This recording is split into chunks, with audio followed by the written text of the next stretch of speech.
വളരെ വളരെ ഹെൽപ്ഫുൾ ആയിട്ടുള്ള ഒരു വീഡിയോ ആയിട്ടാണ് വന്നിരിക്കുന്നത്. എന്താണ് നിങ്ങൾക്ക് ഇത് കാണുമ്പോൾ തന്നെ മനസ്സിലാവുന്നുണ്ടല്ലേ? 55+ മാർക്കാണ് വളരെ കുറഞ്ഞ സമയം കൊണ്ട് നിങ്ങൾക്ക് തരാൻ പോകുന്നത്. റിപ്പീറ്റ് ആയിട്ട് നിങ്ങളുടെ പബ്ലിക് എക്സാം, അതായത് നിങ്ങളുടെ ഹിന്ദി പബ്ലിക് എക്സാമിന് ഇതുവരെ ചോദിച്ചിട്ടുള്ള കുറച്ച് ക്വസ്റ്റ്യൻസ് ഞാൻ ഇങ്ങ് എടുത്തിട്ടുണ്ട്. ഉറപ്പായിട്ട് നിങ്ങൾക്ക് എന്ത് ചെയ്യാം, ഈ ഒരു എക്സാമിന് ഈ ക്വസ്റ്റ്യൻസ് പ്രതീക്ഷിക്കാം. സോ നമ്മൾ എന്ത് ചെയ്യാണ്, 55 മാർക്ക് അല്ല, 55 മാർക്കിൽ കൂടുതൽ നമ്മൾ വളരെ ചുരുങ്ങിയ സമയം കൊണ്ട് ഉറപ്പിക്കാൻ പോവാണ്. ഓക്കെ, അപ്പൊ എന്ത് ചെയ്യുക, നിങ്ങൾ ആദ്യം തന്നെ ഇത് മാക്സിമം ഫ്രണ്ട്സിന് ഷെയർ ചെയ്ത് കൊടുക്കുക, ലൈക്ക് ചെയ്യുക. ഓക്കെ, അപ്പൊ ഇത്രയും കാര്യങ്ങൾ വളരെ ഇമ്പോർട്ടന്റ് ആണ് നിങ്ങൾക്ക്. അത് നമ്മൾ വളരെ ചുരുങ്ങിയ സമയം കൊണ്ട് പഠിക്കുകയാണ് കേട്ടോ. ദെൻ അനുച്ഛേദ നിങ്ങൾക്ക് ഉറപ്പായിട്ടും ചോദിക്കുന്ന ഒരു ചോദ്യമാണ് 4 മാർക്കിന്. അത് കഴിഞ്ഞിട്ട് നോക്കിക്കേ, ചരിത്രപര ടിപ്പണി ചോദിക്കും 4 മാർക്ക്. ദെൻ അതുപോലെ ടിപ്പണി, ദെൻ ആസ്വാദൻ ടിപ്പണി 4 മാർക്ക്, അതുപോലെ 6 മാർക്കിന്. ഓക്കെ, ദെൻ നെക്സ്റ്റ് പോസ്റ്റർ 6 അല്ലെങ്കിൽ 8, ചിലത് 6 മാർക്കിന് ചോദിക്കാറുണ്ട്, ചിലപ്പോൾ അത് 8 മാർക്കിനാണ് ചോദിക്കാറുള്ളത്. ദെൻ ഡയറി 8 മാർക്കിന്, പത്ര അതുപോലെ 8 മാർക്ക്, ആത്മകഥാംശ വിജ്ഞാപൻ. അപ്പം ഈ രീതിയിലുള്ള ചോദ്യങ്ങൾ റിപ്പീറ്റ് ആയിട്ട് ചോദിക്കുന്ന ചോദ്യങ്ങളാണ്.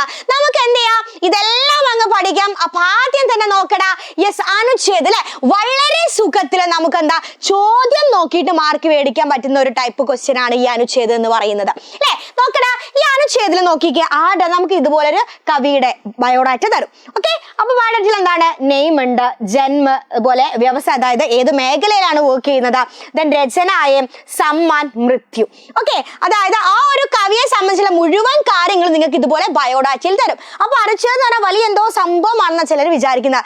അത് ഇതുപോലെ ചെറിയ പാരഗ്രാഫ് ആക്കി എഴുതാം. ഇത്രയും കാര്യങ്ങളില്ലേ, അപ്പൊ ഈ വ്യക്തിയുടെ പേര്, ജനിച്ച ദിവസം, അതുപോലെ എന്താണ് അവരുടെ പ്രത്യേകതകൾ, രചനകള്, ദെൻ പുരസ്കാരം കിട്ടിയിട്ടുണ്ട്, അത് ദെൻ മരണം, ആ രീതിയിൽ തന്നെ ഇതുപോലെ ചെറിയൊരു പാരഗ്രാഫ് ആയിട്ട് എന്ത് ചെയ്താൽ മതി, അങ്ങ് എഴുതിയാൽ മതി കേട്ടോ. അപ്പൊ നോക്കിക്കേ, യെസ്, അപ്പൊ ഇതുപോലെ ഇതന്നെ അങ്ങ് ബൈഹാർട്ട് ചെയ്തേക്കാം. നോക്കിക്കേ, ഹിന്ദി സാഹിത്യ ജഗതിക്ക് സർവശ്രേഷ്ഠ കവിയോമേ പ്രമുഖ ഹേ ശ്രീ മൈഥിലി ശരൺ ഗുപ്ത.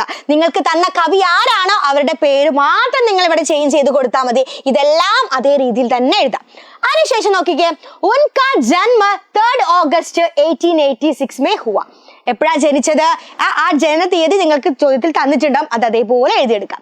അതിനുശേഷം കവി, രാജനേത, നാടകക്കാർ, അനുവാദക് ആദി സമസ്ത സാഹിത്യവിദാओं पर उन्होंने अपना योगदान ദിയ.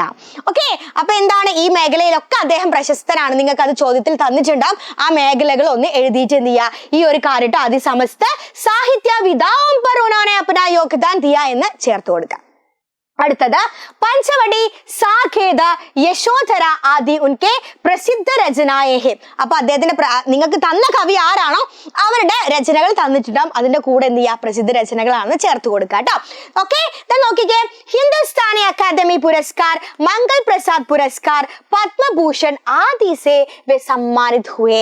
അപ്പൊ പുരസ്കാരങ്ങൾ ചേർത്തിട്ട് എന്ത് ചെയ്യുക, ആദി സേ വേ സമ്മാനിത് ഹുവേ എന്ന് ചേർത്ത് കൊടുക്കാം. അടുത്ത നോക്കിക്കേടാ, ഡിസംബർ 12, 1964 ഉൻകാ മൃത്യു ഹുയി. അതായത് അവർ എപ്പോഴാണോ മരണപ്പെട്ടത് അത് എഴുതി കൊടുക്കുക. വളരെ കൃത്യമായിട്ട് നിങ്ങൾക്ക് ഇത് എഴുതാൻ സാധിക്കും, കാരണം ബയോഡാറ്റ അതേപോലെ അങ്ങ് മാറ്റി എഴുതി കൊടുത്താൽ മതി. ഓക്കെ, യെസ്, അപ്പൊ അനുച്ഛേദം ഉറപ്പായിട്ടും നിങ്ങൾക്ക് ചോദിക്കുന്ന ചോദ്യമാണ്. നിങ്ങൾ ഇത് പഠിച്ചോ, 4 മാർക്ക് സെറ്റ് ആണ്. അടുത്ത നോക്കിക്കേടാ, ലെറ്റർ റൈറ്റിംഗ് ആണ് അല്ലെ. ലെറ്റർ റൈറ്റിംഗിന് നിങ്ങൾ ശ്രദ്ധിക്കേണ്ട കാര്യം നിങ്ങൾക്ക് അറിയാലോ അല്ലെ. ഇതാണ് ലെറ്റർ റൈറ്റിംഗിന്റെ ഫോർമാറ്റ് എന്ന് പറയുന്നത് അല്ലെ. എന്ത്, ഈ ഒരു ബോക്സ് വരയ്ക്കുക, ഡേറ്റും പ്ലേസും കൊടുക്കുക, അതിനുശേഷം എന്താണ്, പ്രിയമിത്ര അല്ലെ, പ്രിയമിത്ര എന്ന് കൊടുക്കുക. ഓക്കെ, പ്രിയമിത്ര എന്ന് കൊടുത്തതിന് ശേഷം എന്ത് ചെയ്യുക, ബോക്സ് നിർബന്ധമാണ് കേട്ടോ മക്കളെ, ബോക്സ് വരയ്ക്കുക, പ്രിയമിത്ര എന്ന് കൊടുക്കുക. അതിനുശേഷം എന്ത് ചെയ്യുക, ക്ലീശേ സാധനം, സുഖമാണോ സുഖമല്ലേ നിർബന്ധമായിട്ട് എഴുതണോടാ. നോക്കിക്കേ, തും कैसे हो, कुछ है ना, मैं हाँ कुशल से हूँ, एक बात बताने के लिए मैं ये पत्र लिखता हूँ എന്ന് എഴുതി കൊടുക്കാം. ഓക്കെ, അതിനുശേഷം നിങ്ങളുടെ ചോദ്യത്തിൽ എന്താണോ പറഞ്ഞത് അത് നിങ്ങൾ വളരെ കൃത്യമായിട്ട് ചുരുങ്ങിയ രീതിയിൽ, ചുരുങ്ങിയ വരികളിൽ ഇമ്പോർട്ടന്റ് ആയിട്ടുള്ള കാര്യങ്ങൾ എഴുതുക. ദെൻ നോക്കിക്കേ, വാപ്പസി പത്രയ്ക്ക് ഇന്റസാർമേം, മറുപടി കത്ത് പ്രതീക്ഷിക്കുന്നു എന്നുകൂടി ചേർത്ത് കൊടുക്കുക. ക്ലിയർ അല്ലേടാ, ക്ലിയർ അല്ലേടാ, സെറ്റ് അല്ലേടാ? യെസ്, അപ്പൊ എന്ത് ചെയ്യുക, ഈ രീതിയിലാണ് നിങ്ങൾ ലെറ്റർ എഴുതി തുടങ്ങേണ്ടത്. ദെൻ അതിനുശേഷം എന്താ, ഇവിടെ സെൻട്രലായിട്ട് വിത്ത് ലവ്, സസ്നേഹം എഴുതി കൊടുക്കുക. ദെൻ റൈറ്റ് സൈഡിൽ താഴെയായിട്ട് ഫ്രം അഡ്രസ് ആണ് നിങ്ങൾ എഴുതേണ്ടത്. ആരാണോ എഴുതുന്നത് അവരുടെ പേര്, ഹസ്താക്ഷരം. നേരെ ഓപ്പോസിറ്റ് ടു അഡ്രസ്സിൽ, അതായത് സേവാമേ നാം പത്ത്. ക്ലിയർ അല്ലേടാ? സെറ്റ് അല്ലേ മക്കളെ? യെസ്. അപ്പൊ ഈ രീതിയിലാണ് നിങ്ങൾ ലെറ്ററിന്റെ ഫോർമാറ്റ് എഴുതേണ്ടത്. അപ്പൊ ഇത് നിങ്ങൾ ബൈഹാർട്ട് ചെയ്യൽ നിർബന്ധമാണ് കേട്ടോ, വളരെ നിർബന്ധമാണ്. കാരണം നിങ്ങൾക്ക് ഉറപ്പായിട്ടും 8 മാർക്കിന് ചോദിക്കും. ഇനി നിങ്ങൾക്ക് വരാൻ ചാൻസ് ഉള്ള ഒരു ലെറ്റർ അങ്ങ് പിടിച്ചോ. നോക്കിക്കേ, 7वें विश्व हिंदी सम्मेलन का अनुभव लेखक मित्र से पत्र में बांटा है. वो पत्र लिखे അല്ലെ, സുരിനാം നമ്മുടെ ചാപ്റ്റർ ഓർമ്മയില്ലേ? യെസ്. അപ്പൊ ആ സംഭവം ബന്ധപ്പെട്ട് ലേഖിക അവരുടെ സുഹൃത്തിന് ഒരു ലെറ്റർ എഴുതാണ്. റിപ്പീറ്റ് ആയിട്ടുള്ള ചോദ്യമാണ് ഈ ക്വസ്റ്റ്യൻ. ഉറപ്പായിട്ട് നിങ്ങൾക്ക് നാളെ പ്രതീക്ഷിക്കാം. അപ്പൊ നമ്മൾ പഠിച്ച ഫോർമാറ്റിൽ വെച്ചിട്ട് നമുക്ക് എന്ത് ചെയ്യാം, ഇതൊന്ന് എഴുതാം. ബോക്സ് വരച്ചോ, ഡേറ്റും പ്ലേസും കൊടുത്തോ, ദെൻ സല്യൂട്ടേഷൻ നമ്മൾ ഇവിടെ കൊടുത്തിട്ടുണ്ട്. ദെൻ ക്ലീശേ സാധനം ഞാൻ വായിക്കേണ്ട ആവശ്യമില്ലല്ലോ. യെസ്. അപ്പൊ നോക്കിക്കേടാ, 7वें विश्व हिंदी सम्मेलन में भाग लेने के लिए मैम, അപ്പോൾ ഈ ഒരു സമ്മേളനത്തിൽ പങ്കെടുക്കാൻ വേണ്ടിയിട്ട് നോക്കിക്കേ, മേം ഞാൻ എന്ത് ചെയ്തിട്ടുണ്ടോ നോക്ക്, 5 ജൂൺ को यहाँ पहुंचा. ഞാൻ എപ്പോഴാണ് ഇവിടെ എത്തിയത്? ഇവിടെ തന്നിട്ടുണ്ട് കേട്ടോ, നോക്കിക്കേ. मैं यह चिट्ठी सुरिनाम के पारामारिबो शहर से लिख रहा हूं. ഞാൻ ഇത് എവിടുന്ന എഴുതുന്നത്, സുരിനാം എഴുതുന്നുള്ളത് ഇവിടെ പറഞ്ഞിട്ടുണ്ട്. അപ്പൊ ഞാൻ ഇവിടെ എപ്പോഴാണ് എത്തിച്ചേർന്നത്? ജൂൺ 5-നാണ് ഞാൻ ഇവിടെ എത്തിച്ചേർന്നത്. നോക്കിക്കേ, 6 ജൂൺ से 9 ജൂൺ तक വിശ്വ ഹിന്ദി സമ്മേളൻ ചൽത്താ രഹാ. അപ്പൊ എന്താണ് പറയുന്നത്? 6 മുതൽ 9 വരെയാണ് ഈ ഒരു സമ്മേളനം നടക്കുന്നത്. ആജ് ഷാം കോ സമ്മേളൻ സമാപ്ത് ഹുവ. ഇന്ന് വൈകുന്നേരം എന്ത് സംഭവിച്ചിട്ടുണ്ട്? ഇത് അവസാനിച്ചിട്ടുണ്ട് അല്ലെ, അതായത് കംപ്ലീറ്റ് ആയിട്ടുണ്ട്. ഈ സമ്മേളൻ में भाग लेने का अवसर मिलना में अपना सौभाग्य समझता हूं. ഈ ഒരു സമ്മേളനത്തിൽ പങ്കെടുക്കാൻ പറ്റിയത് എന്റെ വലിയ ഒരു ഭാഗ്യമായിട്ടാണ് ഞാൻ കരുതുന്നത്.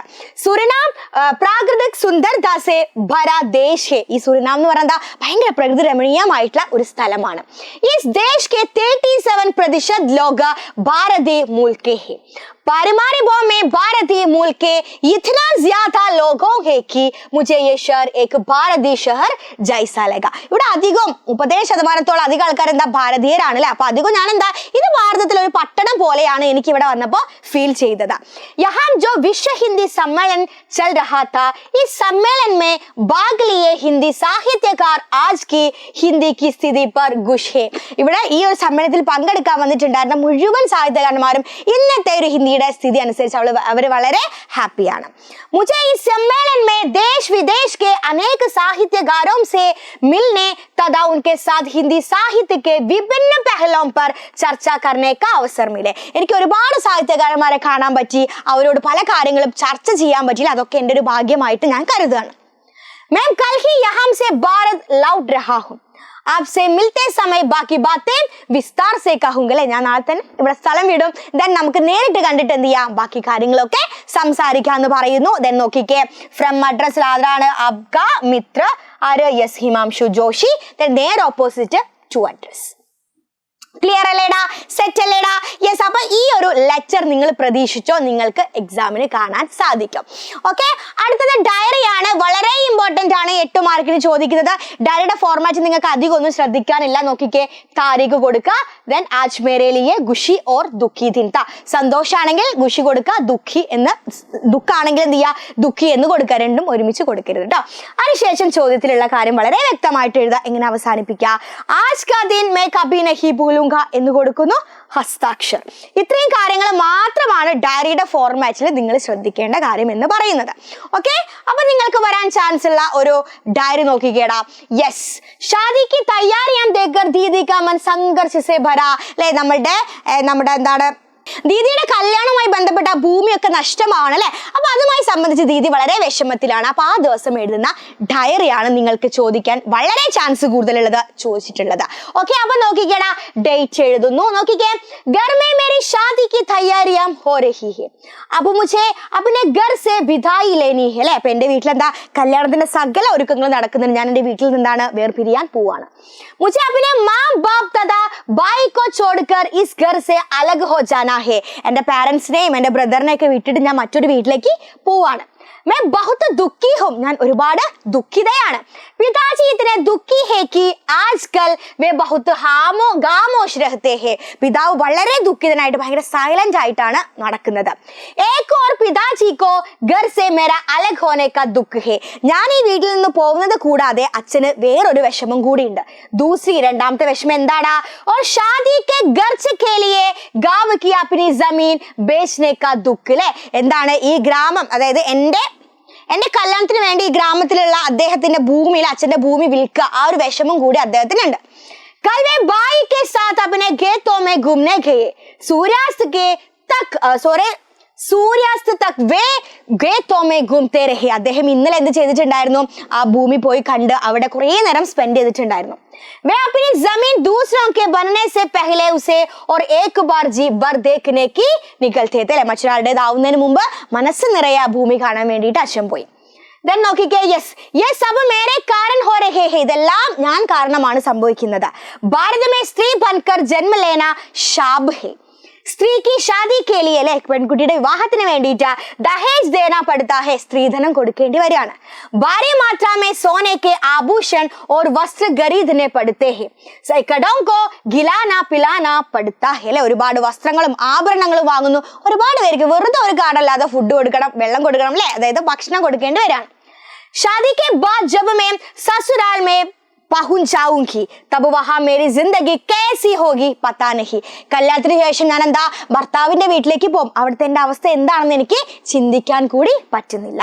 then मेरा मन संघर्ष से भरा है नींद आती ही नहीं. എന്റെ മനസ്സ് വളരെ, അല്ലെ, സംഘർഷം കൊണ്ട് നിറയാണല്ലേ, അവിടുത്തെ അവസ്ഥ എന്താവും അറിയില്ല.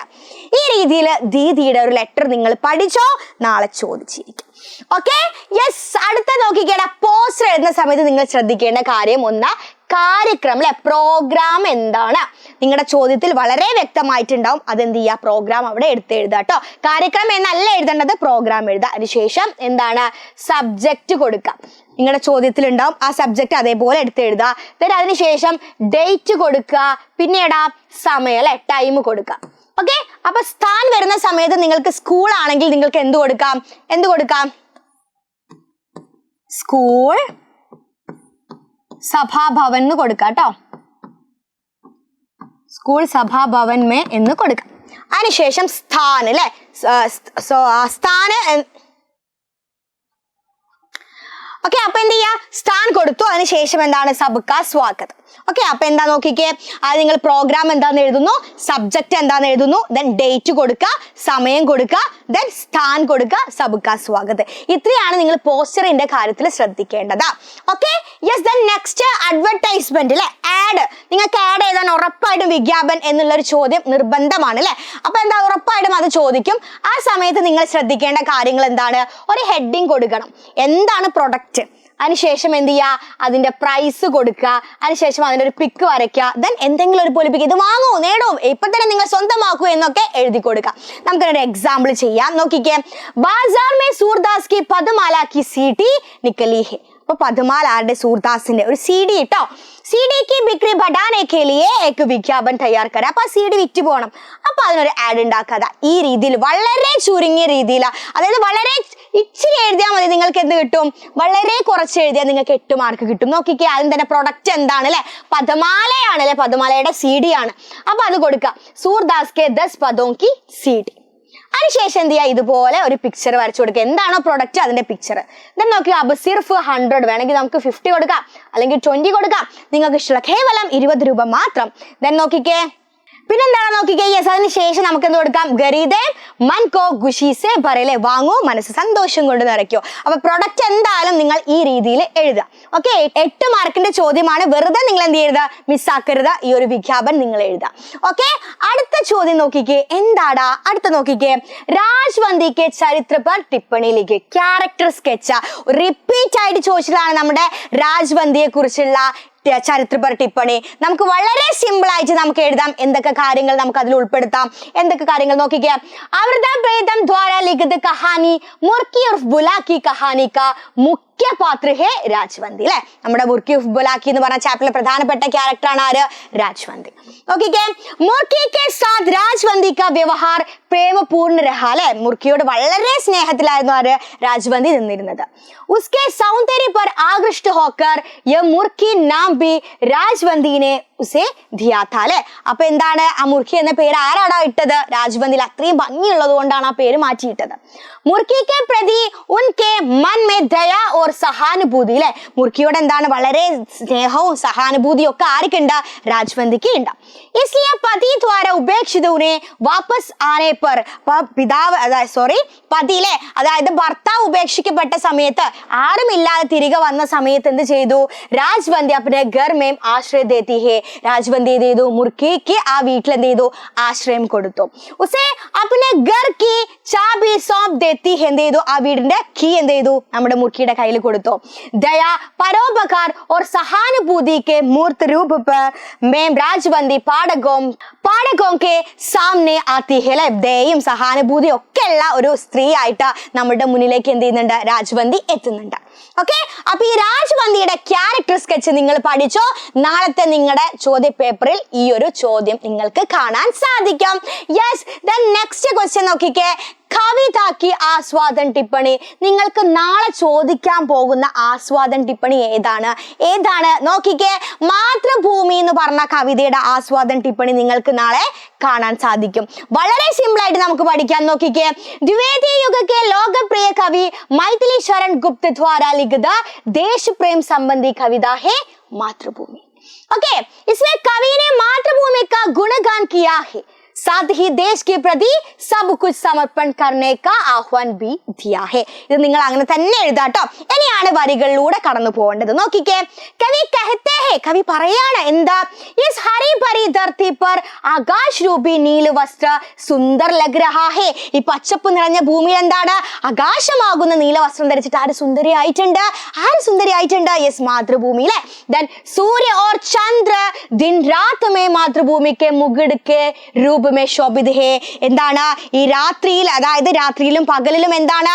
മാതൃഭൂമിയുടെ കിരീടമായിട്ട് ചന്ദ്രനും അതുപോലെ സൂര്യനും എന്ത് ചെയ്യുന്നുണ്ട്? ശോഭിക്കുന്നുണ്ട്. ദെൻ സമുദ്രം ഉസ്കി കർദനി ഹേ. സമുദ്രം എന്താണ്? അതിന്റെ അരഞ്ഞാണമാണ്. നദിയാ ദേശവാസിയോ കെ പ്രതി മാതൃഭൂമി കാ പ്രേം പ്രവാഹ് ഹേ. അപ്പൊ എന്താണ് ഈ നദികൾ എന്ന് പറയുന്നത്? മാതൃഭൂമിയെ സംബന്ധിച്ച് എന്താണ്? പ്രേമപ്രവാഹ. മാതൃഭൂമിയുടെ അതായത് പ്രേമപ്രവാഹമായിട്ടാണ് പറയുന്നത്. फूल और तारे आभूषण की तरह उन्हें शोभा दे रहा है. പൂവും അതുപോലെ നക്ഷത്രങ്ങളും എന്താണ്? ആഭൂഷൺ, ആഭരണങ്ങളാണ്. यहाँ के പക്ഷികൾ മാതൃഭൂമിക്ക് വന്ദന कर रहे हैं. പക്ഷികൾ എന്ത് ചെയ്യുന്നുണ്ട്? യെസ്, വന്ദിക്കുന്നുണ്ട്. then ऐसा लग रहा है कि तुम शेषनाग के फन रूपी सिंहासन पर विराजमान हो. മേഘ उन पर वर्ष का अभिषेक करता है ലെ. ആ നാഗത്തിന്റെ ഫണമാണ് സിംഹാസനം എന്നും മേഘം മഴയാൽ എന്ത് ചെയ്യുന്നുണ്ട്? അഭിഷേകം നടത്തുന്നുണ്ട്. പിന്നെന്താണ് കവി പറയുന്നത്? മാതൃഭൂമിക്ക് ധൂൽ മേം ലോട്ട് ലോട്ട് കർ ഹം ബഡേ ഹുവേ ഹേ.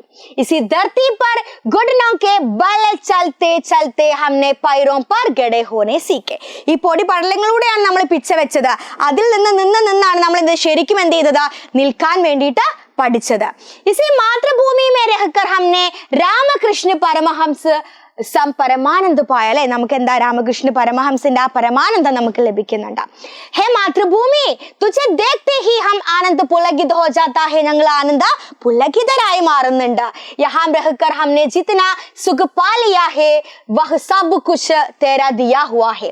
ഞങ്ങൾ ഇവിടെ അനുഭവിക്കുന്ന സർവ്വ സുഖങ്ങളും നീ ഞങ്ങൾക്ക് നൽകിയതാണ്.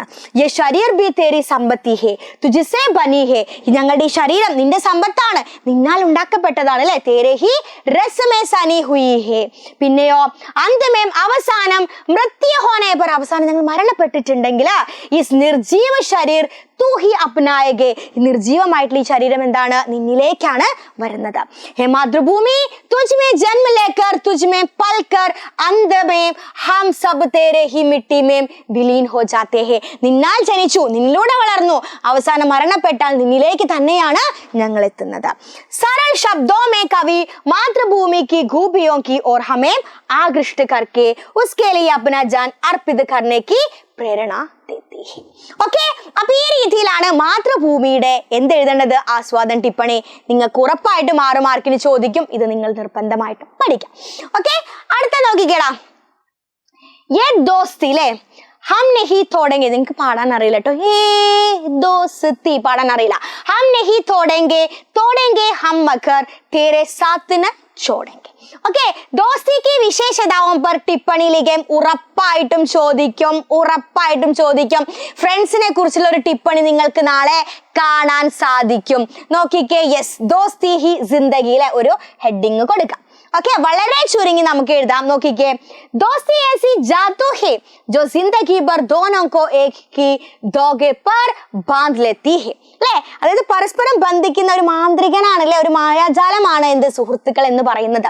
സച്ചേ ദോസ്ത് ऐसे होते हैं दम छोड़ने पर भी दोस्ती नहीं छोड़ेंगे. അല്ലേ, അതായത് ഭയങ്കരമായിട്ടുള്ള ഒരു ഫ്രണ്ട്സ് എന്ന് പറഞ്ഞിട്ടുണ്ടെങ്കിൽ നമ്മൾ ഏത് അവസരത്തിൽ എന്ത് ചെയ്യില്ല, നമ്മൾ അവർ ഇട്ടേച്ച് പോയില്ല. അല്ലെ, എല്ലാത്തിലും അവരെന്ത് ചെയ്യും, നമ്മുടെ കൂടെ ഉണ്ടാവും. दोस्त हर प्रकार के कार्य में हाथ बांटने वाला व्यक्ति होता है जिसे आप अपने दिल की हर बात साझ कर सकते हैं और कई ऐसी परिस्थितियों में दोस्त आपके उत्साह और जोश को बढ़ाकर कार्य को संपन्न करने में मदद करते हैं. നമുക്ക് ഏത് ബുദ്ധിമുട്ടുള്ള അവസ്ഥയിലും എന്ത് കാര്യങ്ങളും തുറന്നു പറയാനും നമ്മളെ കൈ പിടിച്ച് മുന്നോട്ട് കൊണ്ടുപോകാൻ എന്താണ് ഒരു ആത്മാർത്ഥ സുഹൃത്തിന് എന്ത് ചെയ്യും, സാധിക്കും. അല്ലേ, ഹം അപ്നി പൂരി ജിന്ദഗി അകേലെ നഹി ജി സക്തേ. നമുക്ക് എന്താ നമ്മുടെ ജീവിതത്തിൽ നമുക്ക് ഒറ്റയ്ക്ക് ജീവിക്കേണ്ടി വരുമോ? ഇല്ല.